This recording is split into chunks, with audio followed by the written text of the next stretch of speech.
He's a subtle character that's mixed with explosive action. A third-person action-adventure game that anybody can pick up and Make play. you feel like Jason Bourne in a fight. You also get to do things that you've never seen done before that have a much higher level of action. And experience something new and fresh. With your hands on the controller, when you're playing it, it says, wow, this feels right.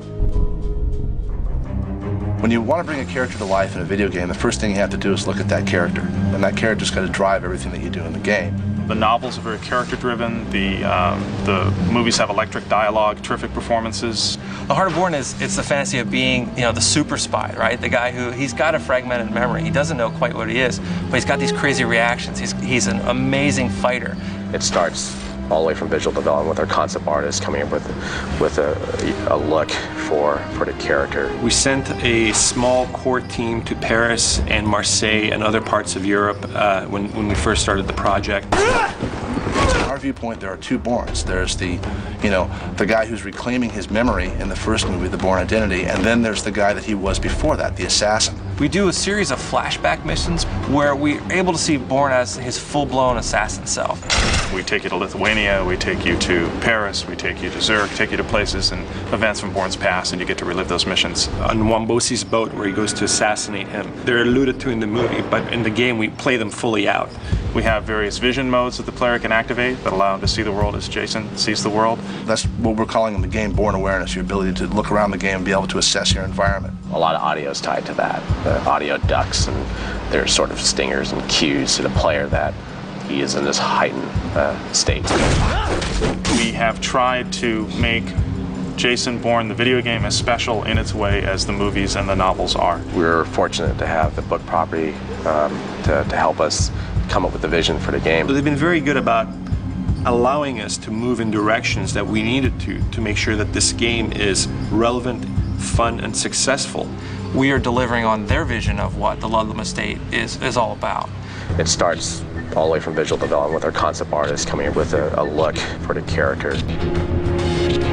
And so we'll get the right people together. That means programmers and animators and a cinematic guy or camera specialist. Small teams, but each team contains all the disciplines. And then let them do their job. Let them be really creative and deliver something spectacular. One of the advantages we have at High Moon Studios is we are a one-stop shop. We can do almost everything under one roof here. We have our own motion capture studio. We have an extensive production art department. We have a sound department.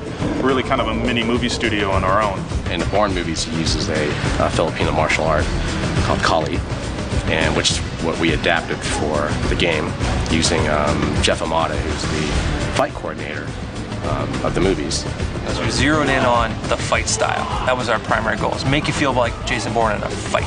We came here and trained our game designers and our artists and our animators on the philosophy of his fight style. So we make animations that suit his fight style. We make cameras that technically behave like the cameras in the movies do. Handheld, free camera, and try to get that feeling that you're actually in there, in the game with the player. I think we have a really good suite of tools here on the camera side. How can we really push the boundaries of video game development? He's using objects in the world that you wouldn't think of as weapons. He's a guy that finds stuff. He'll be able to kill you with a paperback book. He can knock you out with a pencil.